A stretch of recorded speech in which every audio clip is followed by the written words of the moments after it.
ஒரு நாள் அந்தணன் ஒருவன் பாண்டவர்களின் அரசவைக்கு வந்தான். அரசவையில் ஒருவரும் இல்லாததால் அந்தணன் சத்தமாக, இங்கு ஒருவரும் இல்லையா? நீங்கள் நாட்டை ஆளுபவர்களா? அனைவரும் வெளியே வாருங்கள், எனக்கான நியாயத்தை கூறுங்கள் என பலத்த குரலில் கூறினான். அந்தணனின் சொற்கள் தர்மனின் காதில் விழவில்லை. ஆனால் அரண்மனையில் உலாவிக் கொண்டிருந்த அர்ஜுனனின் செவிகளில் விழுந்தது. உடனே அர்ஜுனன் சபைக்கு விரைந்து வந்தான்.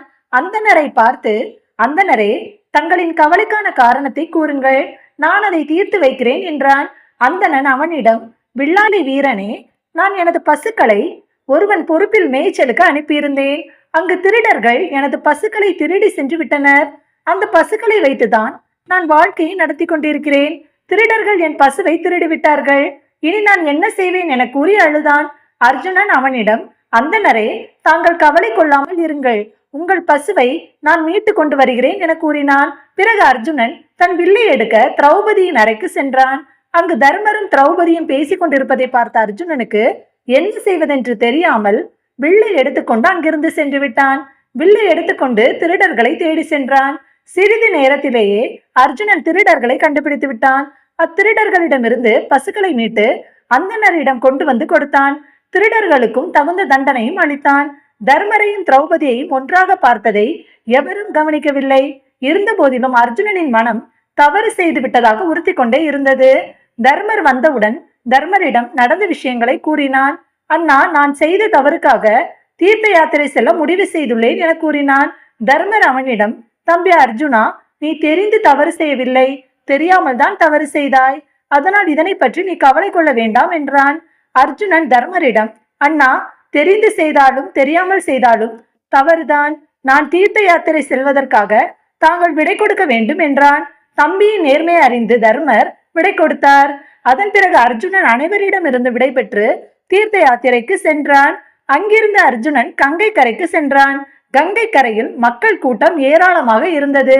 அப்பொழுது கலகலவென்ற சிரிப்பொலியுடன் தன் தோழிகளின் மத்தியில் அழகில் ஒப்பற்றவளாக ஒருவள் வந்தாள்.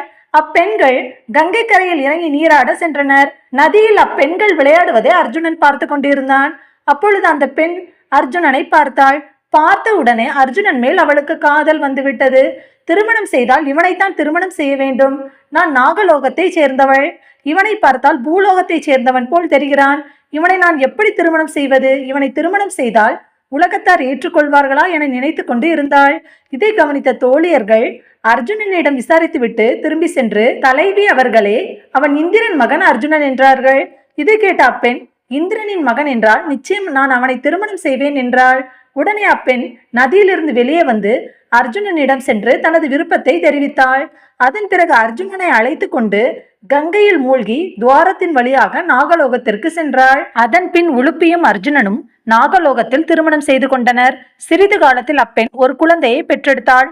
அதன் பிறகு அர்ஜுனன் தான் தீர்த்த யாத்திரை வந்ததற்கான காரணத்தை சொல்லி அங்கிருந்து விடைபெற்று சென்றான். அர்ஜுனன் பிராமணர் வேடம் அணிந்து பல கோவில்களுக்கு யாத்திரை சென்றான். கடைசியில் மணிப்பூருக்கு சென்றான். அங்கு மணிப்பூர் மன்னன் அர்ஜுனனை சில காலம் தன்னுடன் தங்க வைத்தார். ஒரு மாலை பொழுதில் அர்ஜுனன் தோட்டத்திற்கு சென்றான். அங்கு மன்னனின் மகள் தன் தோழிகளுடன் விளையாடி கொண்டிருந்தாள். அர்ஜுனனுக்கு அப்பெண் மன்னனின் மகள் சித்திரங்கதை என்பதை தெரிந்து கொண்டான். அவள் மேல் அர்ஜுனன் காதல் கொண்டான். அதன் பின் அர்ஜுனன் தன் பிராமண வேடத்தை கலைத்து ஒரு ஆணழகன் போல் அவள் முன் நின்றான். அர்ஜுனனின் அழகில் மயங்கி இளவரசி அர்ஜுனன் மேல் காதல் கொண்டாள். இச்செய்தி மணிப்பூர் மன்னனுக்கு தெரிய வந்தது. பிராமண வேடத்தில் வந்தது அர்ஜுனன் தான் என்பதை அறிந்து மகிழ்ச்சி அடைந்தான். தன் மகள் சரியான கணவரைத்தான் தேர்ந்தெடுத்து இருக்கிறாள் என்பதை நினைத்து மிகவும் மகிழ்ச்சி அடைந்தார். பிறகு தனது மகளுக்கும் அர்ஜுனனுக்கும் முறைப்படி திருமணம் செய்து வைத்தார். அதன் பிறகு மணிப்பூர் மன்னன் அர்ஜுனனிடம், அர்ஜுனரே, எங்கள் முன்னோர்களின் தவத்தின் பயனாய் அவர்களுக்கு பின் பிறந்த ஆண் வாரிசுகள் அனைவரும் சிறப்பாக ஆட்சி செய்தனர்.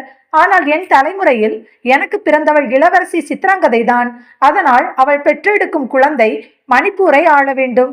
அந்த குழந்தையை தாங்கள் உரிமை கொள்ளக்கூடாது. அக்குழந்தையும் இந்திரபிரஸ்தத்துக்கு வரமாட்டான். அதனால் இதற்கு நீங்கள் சம்மதம் தர வேண்டும் என வேண்டினான். அர்ஜுனனும் இதை மகிழ்ச்சியுடன் ஏற்று சம்மதம் தெரிவித்தான். சில மாதங்கள் கழித்து அவர்களுக்கு ஆண் குழந்தை பிறந்தது. அக்குழந்தைக்கு பப்ரு வாகனம் என பெயர் சூட்டினர். அதன் பிறகு அக்குழந்தையை சித்திரங்கதையிடம் ஒப்படைத்துவிட்டு அங்கிருந்து விடை பெற்றான் அர்ஜுனன். அங்கிருந்து சென்ற அர்ஜுனன் புனித தலங்களில் நீராடி பாவங்களை கழித்தான். அர்ஜுனன் வடதிசை நோக்கி பயணம் செய்து துவாரகையை அடைந்தான். அங்கு கண்ணனின் இருப்பிடத்திற்கு சென்றான். கண்ணனின் தாய் தேவகி, கண்ணனின் அண்ணன் பலராமன் மற்றும் கண்ணனிடம் ஆசி பெற்று அங்கேயே தங்கினான். அங்கு கண்ணனின் சகோதரி சுபத்ரா அர்ஜுனனை கண்டு காதல் கொண்டாள். கண்ணனும் தன் சகோதரி சுபத்ராவை அர்ஜுனனுக்கு திருமணம் செய்து வைக்க விரும்பினார். ஆனால் பலராமன் இதற்கு எதிர்ப்பு தெரிவித்தார். பலராமன் எதுகுலத்தை சேர்ந்தவருக்கே திருமணம் செய்து வைக்க விரும்பினார்.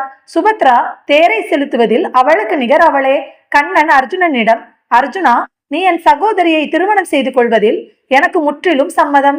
அதனால் நீ சன்னியாசி வேடம் அணிந்து அந்த புறத்தில் தங்குமாறு கூறினார். அர்ஜுனன் சன்னியாசி வேடம் அணிந்து வந்ததை பார்த்து இவன் சன்னியாசி தானே என நினைத்து அந்த புறத்தில் தங்க சம்மதம் தெரிவித்தார் பலராமர். பலராமர் சுபத்ராவிடம் வந்திருக்கும் சன்னியாசிக்கு தகுந்த உபசரிப்பை அளிக்குமாறு கூறினான். ஆனால் சுபத்ரா வந்திருப்பது அர்ஜுனன் என்பதை பார்த்தவுடன் அறிந்து கொண்டாள். பிறகு சுபத்ரா அர்ஜுனனுக்கு தேவையான உபசரிப்பை செய்தாள். கண்ணன் அர்ஜுனனை பார்த்து, பார்த்திபா, நீ என் சகோதரி சுபத்ராவை இங்கிருந்து கடத்தி சென்று திருமணம் செய்து கொள். சுபத்ராவுக்கு நன்கு தேரோட்ட தெரியும். அதனால் அவள் தேரோட்டட்டும். நீ உன்னை எதிர்க்கும் வீரர்களை எதிர்த்து போரிடுவாயாக என்றார். அர்ஜுனனும் கண்ணன் கூறியது போலவே சுபத்ராவை கடத்தி சென்றான். இதை அறிந்து எதுகுலத்தவர்கள் அர்ஜுனனிடம் போரிட ஆயத்தமாயினர். பலராமர் கண்ணனிடம், அர்ஜுனனின் இந்த செய்கையினால் யாதவ குலத்தினர் பெரும் அவமானத்தை சந்தித்துள்ளனர். இப்பொழுது யாதவர்கள் அடுத்து மேற்கொள்ள வேண்டிய நடவடிக்கைகள் குறித்து ஆலோசனை கேட்கிறார். கண்ணன் பலராமரிடம், நீங்கள் குறிப்பிடுவது போல அர்ஜுனன் நமது குலத்திற்கு இழிவையோ அல்லது அவமானத்தையோ ஏற்படுத்தவில்லை. மாறாக நமது குல பெருமையை உயர்த்தியிருக்கிறான். அர்ஜுனன் சுபத்திரையை வெல்வதற்கான அனைத்து வழிகளை ஆராய்ந்து பார்த்த பின்பு முடிவாகத்தான் இந்த முறையை மேற்கொண்டுள்ளான். எனவே இந்த திருமணம் நமது இரண்டு குலத்திற்கும் ஏற்புடையது என்றே நான் கருதுகிறேன். இது அர்ஜுனனுக்கு கிடைத்த வெற்றி இல்லை, சுபத்திரைக்கு கிடைத்த வெற்றி. ஏனென்றால் சுபத்திரையை கவர்ந்து சென்றவன் உயர் குலத்தை சேர்ந்தவன், சிறந்த கல்விமான் மற்றும் மிகவும் புத்திசாலி என்றார். அர்ஜுனனும் சுபத்ராவும் இந்திரபிரஸ்தம் சென்று அடைந்தனர். அர்ஜுனன் சுபத்ராவை திருமணம் செய்து கொள்ளும் செய்தி பலராமருக்கு எட்டியது. இதை அறிந்து பலராமர் கடும் கோபம் கொண்டார். கண்ணன் பலராமரை சமாதானப்படுத்தி அர்ஜுனரையும் சுபத்ராவையும் காண இந்திரபிரஸ்தம் அழைத்து சென்றார். அங்கு சென்று அர்ஜுனனையும் சுபத்ராவையும் சந்தித்தனர். அதன் பின் வசிஷ்டர் முன்னிலையில் இருவருக்கும் திருமணம் நடந்தது. சில மாதங்களில் சுபத்ரா கர்ப்பமானாள்.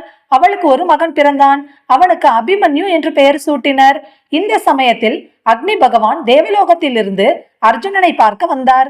அக்னி தேவன் கிருஷ்ணரிடமும் அர்ஜுனனிடமும் யமுனை நதிக்கரையில் காண்டவ வனம் ஒன்று இருக்கிறது, அந்த காண்டவ வனத்தை கைப்பற்றி தர வேண்டும் என்று வேண்டுகோள் வைத்தார். அர்ஜுனனும் கண்ணனும் சம்மதித்தனர். காண்டவ வனம் தனக்கு இரையாக போகிறது என்கிற மகிழ்ச்சியில் அக்னி பகவான் இருந்தான்.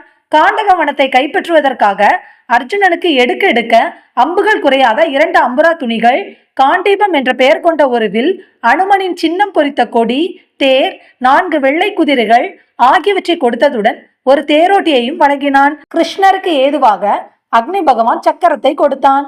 கௌமோதகி என்கிற கதையையும் வழங்கினான். காண்டவ வனத்தினை தீயிட்டு அழிக்க கிருஷ்ணனும் அர்ஜுனனும் முடிவு செய்கிறார்கள். கிருஷ்ணரும் அர்ஜுனனும் காண்டவ வனத்துக்குள் அக்னியுடன் புகுந்தனர். அர்ஜுனன் அக்னி தேவனிடம், நீங்கள் காண்டவ வனத்தை எரியுங்கள், காண்டவ வனத்திற்கு சொந்தமான இந்திரன் வராமல் நான் பார்த்து கொள்கிறேன் என்று கூறினான். காட்டில் அக்னி தன் ஜுவாலைகளை படர விட்டவுடன் காடுகள் தீப்பற்றி எரிய தொடங்கின. அந்த காட்டில் இருந்த கொடிய விலங்குகள், அசுரர்கள், விஷப்பாம்புகள் மடிந்தன.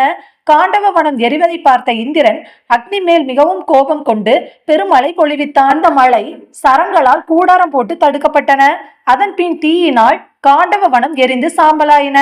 ஆனால் அந்த காட்டில் வசித்து வந்த மயன் என்ற தேவ சிற்பியும் சார்ந்தம் என்ற பறவை இனத்தின் 4 குஞ்சுகளும் மட்டும் தீயில் இருந்து தப்பினர். காண்டவ வனத்தை கைப்பற்றியதை எண்ணி மகிழ்ச்சி அடைந்தார் யுதிஷ்டிரர். உயிர் தப்பி பிழைத்த அசுர சிற்பியான மயன் தர்மரை சந்தித்து தன்னை கொல்லாமல் விட்டதற்காக அர்ஜுனனுக்கு தகுந்த கைமாறு செய்ய விரும்புகிறேன் என்று கூறினான். அதற்கு அர்ஜுனனும் கண்ணனும் செய்யும் உதவிக்கு கைமாறாக எதுவும் ஏற்பதில்லை என்றனர். மயன் யுதிஷ்டிரரை அணுகி தான் ஒரு அசுர சிற்பி என்றும் தன்னால் உலகமே வியக்கும் ஒரு சபையை நிறுவ முடியும் என்றும் அதை இந்திரபிரஸ்தத்தில் அமைக்க அனுமதி தர வேண்டும் என்றும் வேண்டினான். அனுமதி கிடைத்தது. இமயமலையில் இருந்து எடுத்து வந்த பொன்னாலும் ரத்தினங்களாலும் மணிகளாலும் ஆன அரண்மனையை கட்டி முடிக்க 14 ஆண்டுகள் ஆயின. அந்த அரண்மனை சுவர்களும் தூண்களும் தங்கத்தால் அமைக்கப்பட்டன. அவற்றுள் ரத்தினங்கள் பதிக்க பெற்றன. பளிங்கு கற்களால் படிக்கட்டுகள் அமைக்கப்பட்டிருந்தன. தடாகங்களில் தங்க தாமரை மலர்கள், சுற்றிலும் செய்குன்றுகளும் நீர்வீழ்ச்சிகளும் காணப்பட்டன. தரை இருக்குமிடம் நீர் இருக்குமிடம் போலவும், நீர் இருக்குமிடம் தரை போலவும் அமைத்திருந்தான். அரண்மனையை பார்த்தவர்கள் அனைவரும் வியந்தனர். அரண்மனையை பார்த்த நாரதர், மூவுலகில் இதற்கு இணையான மண்டபத்தை பார்க்கவில்லை என கூறினர். அதன் பின் யுதிஷ்டரிடம் ராஜசூய யாகம் செய்யுமாறு கூறினார். கிருஷ்ணர் யுதிஷ்டரிடம் ராஜசூய யாகம் செய்ய சில தகுதிகள் வேண்டும். பிற நாட்டு மன்னர் அந்த மன்னனின் தலைமையை ஏற்க வேண்டும். அதனால் கிருஷ்ணர் யுதிஷ்டரிடம், மகத நாட்டு மன்னன் ஜராசந்தன் உன் தலைமையை ஏற்க மாட்டான். அவன் ஏற்கனவே 86 நாட்டு அரசர்களை வென்று சிறைப்படுத்தி வைத்திருக்கிறான். நீ அவனை வென்றால் சக்கரவர்த்தி ஆகலாம் என்றார். உடனே கிருஷ்ணர், ஜராசந்தனை கொல்ல தகுதி படைத்த ஒரே வீரன் பீமன் மட்டுமே என கருதி பீமனையும் அர்ஜுனனையும் தன்னுடன் அழைத்து கொண்டு மகத நாட்டு மன்னனான ஜராசந்தனிடம் போரிட சென்றனர்.